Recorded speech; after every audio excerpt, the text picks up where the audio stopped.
예수님 주신 은혜에 감사하는 5분 묵상입니다. 오늘은 창세기 12장 10절에서 20절 말씀을 통해 하나님의 돌보심을 끝까지 신뢰하라라는 제목으로 은혜 나누겠습니다. 아브람은 여호와의 약속의 말씀을 따라 75세라는 나이에 그동안의 삶의 터전이었던 하란을 떠나서 가나안 땅으로 들어갔습니다. 그러나 얼마 지나지 않아 가나안 땅에 기근이 들었습니다. 여호와께서 아브람에게 너로 큰 민족을 이루게 하고 복을 주고 창대하게 하실 것이라 약속하여 주셨습니다. 그러나 가나안 지역 전체에 기근이 찾아오면서 아브람은 약속의 땅을 벗어나게 됩니다. 내용 관찰 첫 번째 질문입니다. 아브람은 머물던 땅에 기근이 들자 어디로 내려갑니까? 여호와의 약속의 말씀을 따라 가나안 땅으로 가게 된 아브람과 그의 아내에게 찾아온 것은 기근이었습니다. 자신들의 힘으로는 기근이라는 문제를 해결할 수 없었습니다. 그래서 아브람은 머리를 굴려 기근을 피할 방법을 찾았습니다. 그것은 하나님께서 약속하신 땅 가나안을 벗어나 애굽으로 내려가는 것이었습니다. 내용 관찰 두 번째 질문입니다. 아브람은 애굽에 이르렀을 때 사레에게 무엇을 부탁합니까? 아브람은 사레에게 애굽 땅에서 누가 물어보거든 자신의 아내라고 대답하지 말고 누이라고 대답해달라고 합니다.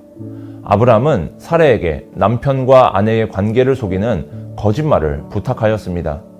왜냐하면 사레의 아름다움 때문에 아브람이 죽임을 당할 수도 있기 때문입니다. 당시 애굽에서는 외모가 아름다운 여인을 첩으로 들이려 할 때 남편이 있는 경우 남편을 죽이고 여인을 첩으로 데려오는 풍습이 있었습니다. 사레의 아름다움으로 인해 애굽 사람들이 사레를 흠모하게 되면 남편 아브람은 죽임을 당할 수도 있었습니다. 죽음에 대한 위협을 피하기 위해 아브람은 아내 사레에게 아내가 아닌 누이라고 대답해달라고 부탁을 한 것입니다. 연구와 묵상입니다. 아브람이 기근을 피해 애굽으로 내려간 이유는 무엇입니까? 아브람이 생각하기에 가나안 땅에 찾아온 기근은 애굽으로 가면 피할 수 있을 것 같았습니다. 지금 당장 찾아온 기근을 피하기 위해서는 여호와께서 주신 약속의 말씀보다 세상에서 들리는 정보와 자신의 안목과 판단력, 자신의 계획을 더 신뢰하였습니다. 이 기근 속에서 살아남기 위한 방법으로 약속의 말씀을 신뢰하는 것보다 애굽으로 가는 것이 현실적인 방법이라고 생각하였습니다. 아브람은 약속의 말씀을 이루실 여호와의 능력보다 자신이 가지고 있는 정보와 판단과 계획을 신뢰하였습니다. 느낀 점입니다. 하나님의 뜻을 쫓아 믿음의 길을 떠났지만 문제에 봉착하자 자기 판단과 술수를 따르는 아브람을 보며 무엇을 느낍니까? 인생이라는 시간의 길 위에 서 있는 우리들도 아브람과 같은 삶의 태도를 취할 때가 많이 있습니다.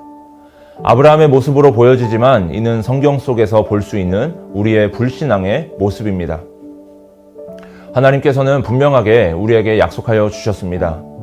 예수님을 우리의 구원자로 믿기만 하면 구원의 은혜를 베풀어 주시고 하나님의 자녀로 삼아 주십니다. 세상 끝날까지 함께하여 주십니다. 그러나 우리가 구원의 은혜를 받았음에도 불구하고 의심합니다.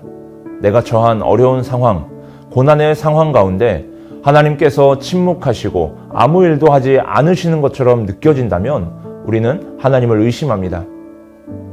하나님의 방법을 기다리지 못하고 내 방법을 찾고 행동으로 옮깁니다. 이것은 하나님을 전적으로 신뢰하지 못하고 나의 생각과 방법을 더 신뢰하는 우리의 모습입니다. 결단과 적용입니다. 최근 내 욕심과 염려 때문에 어려움을 만난 적은 언제입니까? 신실하게 언약을 지키시는 주님의 돌보심을 끝까지 신뢰하며 하나님의 뜻을 구하기 위해 무엇을 실천하겠습니까?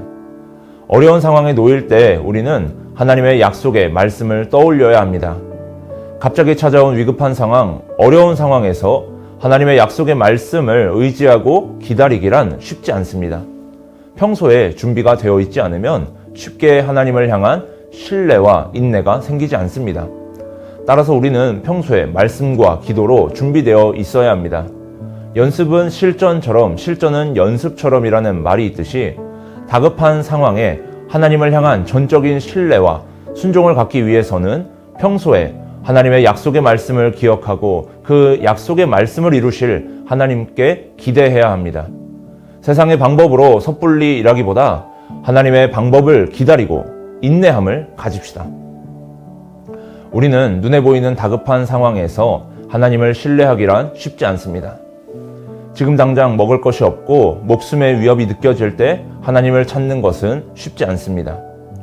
하지만 그 쉽지 않은 상황에서도 우리는 약속의 하나님을 바라보아야 합니다. 우리의 삶의 현장이 하나님께서 인도하시는 현장이 되기를 소망합니다.